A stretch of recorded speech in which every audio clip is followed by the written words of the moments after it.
El eco de pies descalzos, raspando el frío mármol, llenaba el atrio. Era el año 89 de nuestra era. Pegado a la pared, estabas tú junto a otros 6 testigos silenciosos, incapaces de avanzar o pronunciar palabra. Aquella noche, tu único papel era observar. En el centro de la sala, una joven de 18 años, cubierta con un velo nupcial, permanecía inmóvil, congelada como suspendida en el tiempo. Delante de ella yacía un objeto cubierto con una tela oscura. Detrás, un médico sostenía una bolsa con instrumentos. Una mujer mayor sujetaba con fuerza el brazo de la muchacha, dejando claro, sin lugar a dudas, la seriedad del momento. Huir era imposible. Aquella misma mañana, la madre de la joven había llorado mientras arreglaba su cabello. Sus últimas palabras habían sido una advertencia silenciosa, urgente. No resistas. Hagas lo que hagas, obedece. La resistencia solo empeorará las cosas. Ahora la joven extendía la mano y levantaba la cubierta. Debajo se revelaba una estatua de madera oscura, pulida por generaciones de novias, que hacía palidecer su rostro. Aún así, todavía no comprendía que aquello era solo el comienzo. Lo que siguió fue el examen del médico. Después, la consumación formal, observada por testigos. Por último, la documentación que transferiría legalmente su cuerpo a manos de otro. Durante siglos, cada novia romana había soportado este ritual. Cada madre susurraba las mismas palabras de advertencia a su hija. Cuando el cristianismo ascendió al poder en Roma, la práctica se borró tan completamente que hoy casi nadie la recuerda. Quédate conmigo. La verdad oculta durante 2 milenios está a punto de revelarse, y al final entenderás por qué. Esta es la historia de las noches de bodas romanas y de la ceremonia que la historia quiso borrar. Si este relato te cautiva, deja un me gusta. Es un pequeño gesto que ayuda a resucitar voces perdidas en el tiempo.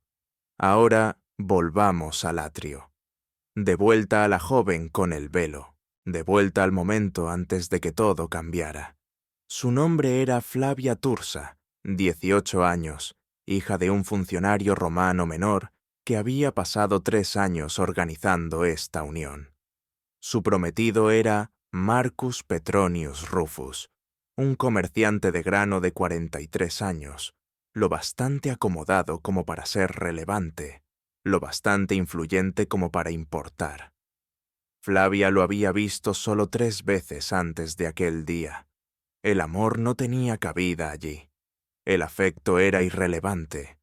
En Roma, el matrimonio funcionaba como un contrato legal, una transferencia de propiedad.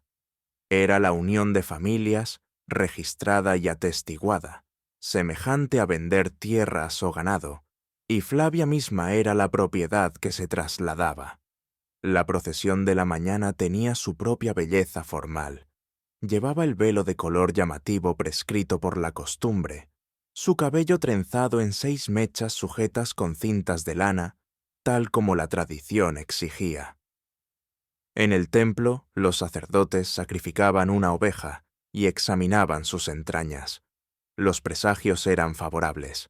Los dioses daban su aprobación.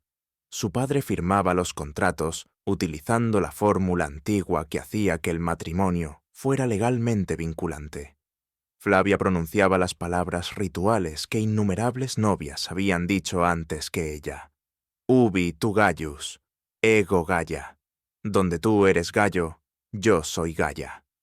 Aquellas palabras significaban la eliminación de su identidad anterior.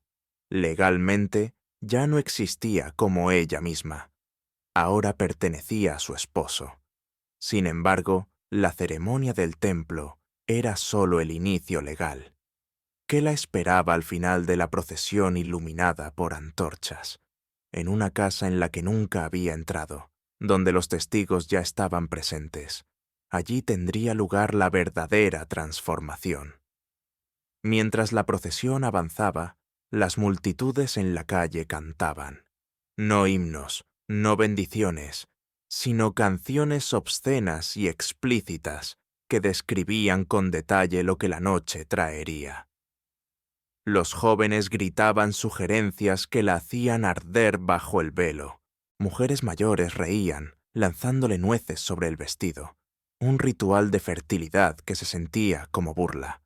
Su madre caminaba a su lado, rígida y silenciosa. Flavia había esperado algún consuelo, alguna seguridad. En cambio, su madre miraba al frente, mandíbula apretada, ojos vacíos. Aquella mañana, mientras peinaba a Flavia, su madre había roto en sollozos profundos y temblorosos. Intentó ahogarlos con las manos. Flavia preguntó qué ocurría. Su madre susurró: «No resistas. Lo que se exija de ti esta noche, no resistas». La resistencia, dijo, solo empeoraría todo. Flavia no lo entendió. Creyó saber lo que implicaban las noches de boda.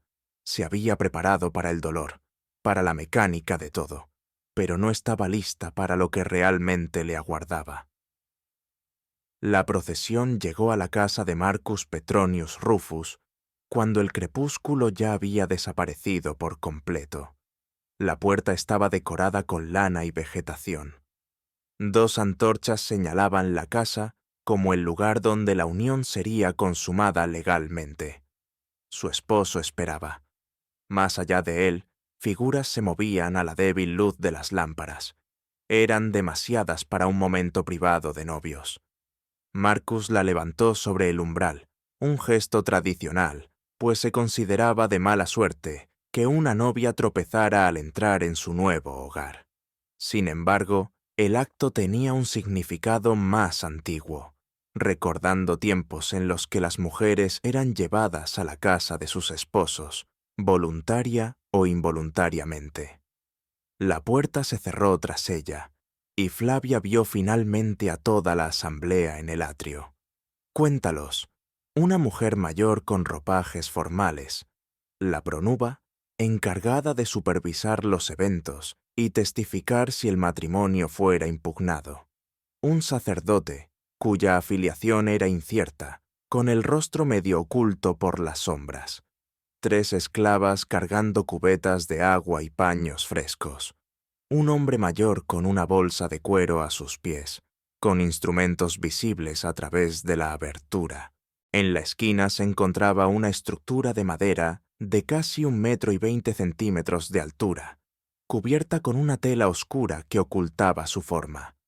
Había demasiados espectadores, demasiados ojos, demasiados testigos para lo que Flavia había asumido. Sería un momento privado.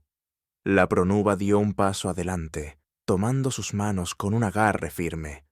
Su sujeción era firme, casi restrictiva, como si esperara que Flavia intentara apartarse. «Bienvenida a la casa de tu esposo», dijo la pronuba. «Ahora deben cumplirse los ritos sagrados. Aquí hay algo de lo que rara vez se habla en el matrimonio romano. Nunca se trataba de amor ni de compañía. El romance era irrelevante.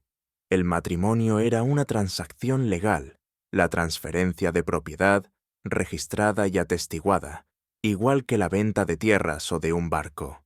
La ley romana lo llamaba conventio in manum, literalmente pasar a la mano, significando que una mujer pasaba de la autoridad legal de su padre a la de su esposo. En los primeros tiempos de la República, esa transferencia era absoluta. El esposo poseía la misma autoridad sobre su esposa que sobre sus esclavos, incluido el derecho de vida o muerte. Para cuando Flavia caminaba por aquel camino iluminado por antorchas, bajo las leyes imperiales, parte de ese poder se había moderado. Las mujeres podían poseer propiedades. Existía el divorcio. Pero el principio fundamental permanecía. El matrimonio trasladaba a una mujer de la autoridad de un hombre a la de otro. Y como cualquier gran transacción de propiedad en Roma, requería confirmación. Consideremos cómo los romanos manejaban la venta de tierras. Los testigos observaban todo. La propiedad se examinaba. Los rituales invocaban la sanción divina. Se marcaban físicamente los límites. Los documentos se sellaban. Los romanos aplicaban la misma lógica al matrimonio. El valor principal de una novia residía en su capacidad de engendrar herederos legítimos. Su cuerpo era el bien transferido. Su fertilidad era el recurso que se compraba. La ley romana exigía que ambos fueran verificados para que la unión fuera completa. Esto no era una interpretación. Los textos legales afirmaban explícitamente que un matrimonio no era válido hasta que se hubiera consumado. Se requerían testigos. La virginidad debía ser verificada. Cada elemento desencadenaba su propio conjunto de rituales que, dentro de la lógica legal romana, tenían perfecto sentido. A ojos modernos, esos rituales resultan impactantes precisamente porque la lógica subyacente nos parece ajena. La pronuba guió a Flavia hacia la figura cubierta en la esquina. Su corazón latía con tal fuerza que podía escucharlo en sus oídos. La mano de la pronuba permaneció firme sobre su brazo, guiándola, sin permitir retroceder. «Debes saludar a Mutunus Tutunus», le indicó.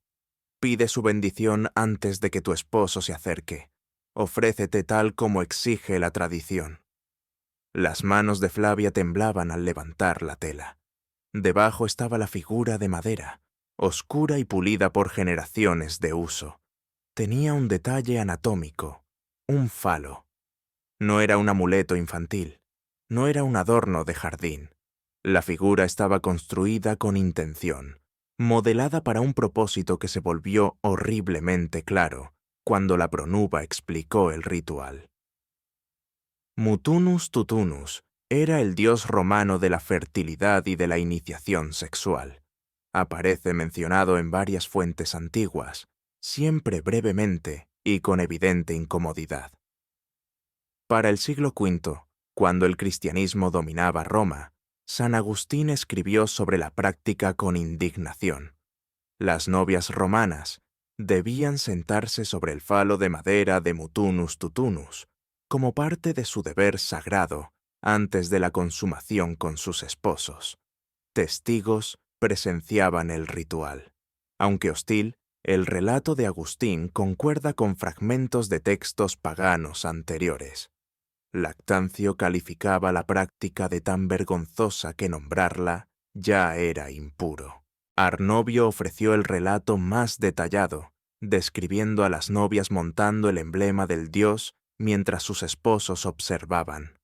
Aún antes, Varrón, escribiendo siglos antes de la crítica cristiana, se refería a Mutunus Tutunus como una deidad presentada a las novias, implicando contacto físico sin explicitarlo. Los historiadores modernos suelen minimizar el ritual, sugiriendo que la novia solo se sentaba brevemente en un gesto simbólico. Pero el lenguaje de las fuentes contradice esa minimización. Agustín utilizó incidere, que significa asentarse o montarse. Arnovio describió acciones que implicaban penetración. Lactancio evitó los detalles no porque no ocurrieran, sino porque eran demasiado vergonzosos para narrarlos. El objetivo declarado era la bendición divina para la fertilidad. El resultado práctico era otro: preparación. Romper la resistencia antes de la consumación. Demostrar sumisión ante testigos. Condicionar a la novia virgen para aceptar lo que vendría. Flavia se encontraba frente a la figura de madera. La pronuba la posicionó, guió sus movimientos e instruyó sobre lo que se requería. Los testigos observaban. Su esposo observaba. El médico esperaba, listo para el examen posterior. Y solo entonces Flavia comprendió el significado de las lágrimas de su madre, el propósito detrás de las canciones obscenas, la realidad de lo que significaba ser esposa romana. Negarse era teóricamente posible, pero traería deshonra a su familia y anularía los contratos. De vuelta en la casa de su padre, Flavia comprendió lo que significaba ser considerada mercancía dañada a los ojos de la sociedad. Cualquier hombre respetable podría aún tomarla en matrimonio, pero todo lo que le habían enseñado sobre el deber, el honor y el papel de la mujer se mostraba ahora como falso. Y en ese instante, su valor fue medido y encontrado insuficiente. Flavia no resistió. Haz una pausa por un momento y reflexiona sobre eso. Una joven de 18 años, rodeada de testigos, enfrentando una situación más allá de su imaginación, y su única opción viable era la obediencia o la deshonra. Me pregunto qué pensamientos cruzan tu mente ahora. Deja un comentario. Leo todos. Después del ritual con la estatua, los esclavos bañaron a Flavia en cubetas de agua perfumada. El acto tenía un significado religioso, purificándola tras su encuentro con el dios. También era práctico. La preparaba para el siguiente paso. Entonces, el médico se acercó. Este examen era obligatorio. En cualquier boda romana donde estuviera en juego una propiedad significativa, la novia era sometida a verificación médica por un médico o una partera. Su virginidad debía confirmarse. Su cuerpo era cuidadosamente documentado. Estos registros formaban parte del archivo legal, estableciendo su valor. Los textos médicos romanos describen los procedimientos con detalle clínico, sin dejar dudas sobre lo que se realizaba. Flavia ya había pasado por esto una vez, antes de la boda, para establecer su estado inicial, para confirmar que nunca había pertenecido a otro hombre. Ahora, tras el ritual con mutunus tutunus, el médico repetía el examen. Esto confirmaba que el ritual se había llevado a cabo correctamente y que su estado físico coincidía con la verificación previa. Estaba lista para la consumación. Todo ocurría a la vista de los testigos, cuyo testimonio podría ser requerido si surgiera algún desafío legal. Lo que sorprende a los lectores modernos sobre los relatos romanos no es solo la invasividad, sino el tono casual. Los romanos no veían estos procedimientos como traumáticos. Eran simplemente parte del proceso necesario para una transacción legal. Los sentimientos de la novia eran irrelevantes, al igual que lo serían los sentimientos de una granja durante una venta. La propiedad se transfería según el procedimiento. Después, Flavia fue llevada a la cámara nupcial, preparada para la noche de bodas. La habitación estaba arreglada según la tradición, con la cama matrimonial colocada de manera que pudiera ser observada desde la puerta. La puerta permanecía abierta durante toda la noche. Las lámparas de aceite iluminaban la estancia para que la pronuba pudiera supervisar el ritual desde su posición. Los esclavos, necesarios para tareas posteriores, esperaban en el corredor. Marcus entró. Parecía nervioso, lo que sorprendió a Flavia. Ella había esperado confianza, autoridad. En cambio, lanzó una mirada a la pronuba, con lo que parecía vergüenza, antes de acercarse a la cama. La pronuba habló de manera formal y ritualística. La novia está lista. Los dioses han bendecido esta unión. Que el matrimonio se consuma de acuerdo con la ley romana y la costumbre ancestral. Que los testigos verifiquen la consumación. Que nadie dude de que esta mujer es ahora esposa. El ritual duró horas.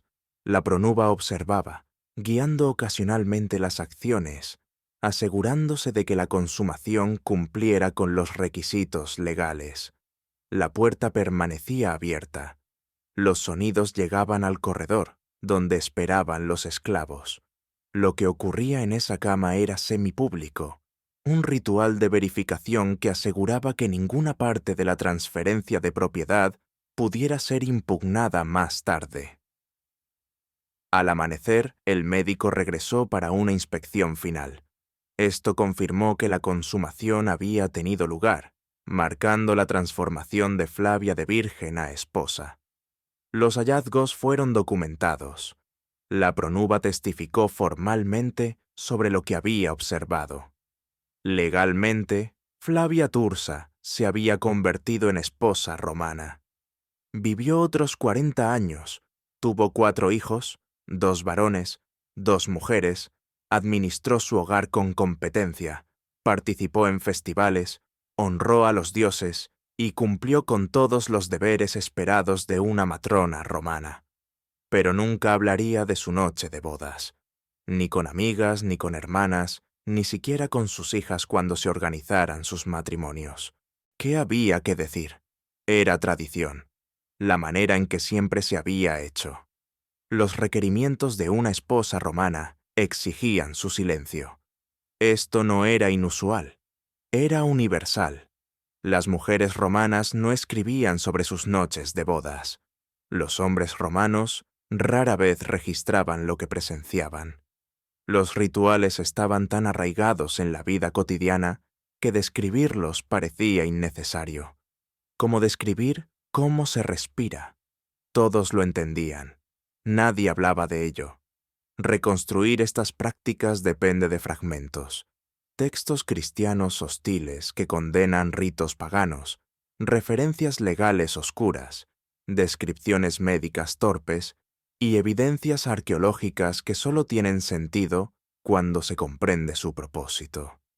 El silencio no era conspiración, era el resultado natural de estos rituales, totalmente integrados en la vida romana. Formaban el entorno en el que vivían las mujeres romanas, tan omnipresentes que explicarlos parecía inútil. Durante 1000 años, esto definió el matrimonio en Roma. Generaciones de mujeres vivieron sus noches de bodas bajo este marco, interpretando sus vidas y deberes según su lógica. El conocimiento se transmitía de madres a hijas en susurros silenciosos, preparando a la siguiente generación para lo que se esperaba. El sistema continuaba porque su lógica básica no se cuestionaba. La propiedad debía ser verificada. Las transferencias requerían testigos. El matrimonio creaba obligaciones legales que demandaban registros formales. Las mujeres funcionaban como el medio a través del cual las líneas familiares perduraban. La lógica tenía sentido internamente, aunque desde fuera resultara monstruosa. Su fin no llegó mediante reformas, sino por fuerzas externas. Cuando el cristianismo transformó Roma en los siglos IV y V, introdujo supuestos completamente distintos. Si las mujeres poseían almas iguales a las de los hombres, no podían ser tratadas como propiedad sujeta a inspección. Si el matrimonio era sagrado, no podía incluir actos que la Iglesia considerara obscenos. Si la modestia y la privacidad eran virtudes morales, entonces todo el sistema de testigos y verificaciones resultaba aborrecible a los ojos de Dios. La transformación se extendió durante siglos y nunca se completó por completo. Aún así, en las ciudades y entre la élite educada, las viejas prácticas fueron sistemáticamente suprimidas. Se destruyeron evidencias. Las estatuas de Mutunus Tutunus fueron rotas o enterradas. Los escritos que describían los rituales de la noche de bodas fueron eliminados, abandonados a la decadencia o deliberadamente olvidados. Los frescos que representaban ceremonias tradicionales fueron pintados sobre ellos. El papel de la pronuba se volvió puramente simbólico. Una matrona de honor ofrecía ahora consejos en lugar de presenciar la consumación. En pocas generaciones, el conocimiento íntimo de las bodas romanas desapareció, conservado solo en fuentes fragmentarias, estudiadas por unos pocos eruditos. Los cristianos que transformaban Roma no se limitaban a borrar la vergüenza. Estaban construyendo una nueva sociedad sobre los cimientos romanos, mientras negaban lo que esos cimientos realmente habían implicado. Tuvieron éxito de tal manera que hoy la mayoría de las personas no puede imaginar la realidad del matrimonio romano. El reconfortante mito de velos color azafrán y nueces arrojadas reemplazó la incómoda verdad, exámenes, verificaciones y sumisión ritualizada. Sin embargo, los fragmentos permanecen, siempre lo hacen. La indignación de Agustín, la vergüenza de Lactancio, los relatos precisos de Arnovio, los eufemismos cautelosos de Varrón. Sobreviven suficientes restos para reconstruir lo que ocurrió en aquellas habitaciones iluminadas por antorchas. Hay suficiente evidencia para comprender la experiencia vivida de las novias romanas. Y el silencio circundante nos recuerda de quienes se consideró digno registrar sus historias y de quienes no.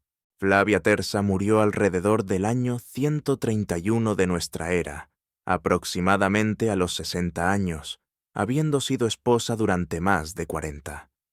¿Qué pensaría de aquella noche con el paso de las décadas? ¿Recordaría el trauma? ¿Aceptación? ¿Algo intermedio? ¿Esperaba algo diferente para sus hijas? ¿O se resignaba a los modos del mundo? No podemos saberlo. No dejó registro alguno. Ninguna mujer romana de su clase social lo hizo. El silencio en torno a estos rituales es el silencio de mujeres cuyas experiencias no se consideraron dignas de documentar, cuyos sentimientos sobre sus propios cuerpos eran irrelevantes para las historias y registros legales elaborados por hombres. Sabemos lo que les hicieron, no sabemos lo que pensaban, pero queda suficiente para entender por qué esta historia fue borrada. Revela algo profundamente incómodo sobre la civilización que heredamos. Roma se celebra como la cuna del derecho occidental, un modelo para generaciones posteriores, un antepasado que admiramos. Sin embargo, reconocer lo que Roma hizo con sus mujeres complica ese legado. Muestra que la civilización y la brutalidad pueden coexistir, que la sofisticación legal puede existir junto a la deshumanización sistemática, que una sociedad puede construir acueductos, escribir filosofía, crear arte perdurable y aún así tratar a la mitad de su población como propiedad que debe ser inspeccionada, documentada y transferida. Los rituales de la noche de bodas en Roma han desaparecido, pero las mujeres que los soportaron fueron reales. Flavia Tersa fue real. Su madre existió. Sus hijas existieron. Durante 1000 años, las mujeres romanas caminaron descalzas sobre mármol frío hacia figuras de madera en habitaciones tenuemente iluminadas. Se sometieron a exámenes. Soportaron consumaciones a la vista de los testigos, emergiendo como esposas cuyo valor legal había sido verificado, y luego nunca volvieron a hablar de ello. Su silencio duró siglos, pero el silencio no significa borrado, y lo olvidado no significa desaparecido. Vivieron, soportaron, fueron silenciadas, y ahora, 2000 años después, alguien finalmente cuenta su historia. Si esto te llegó, suscríbete.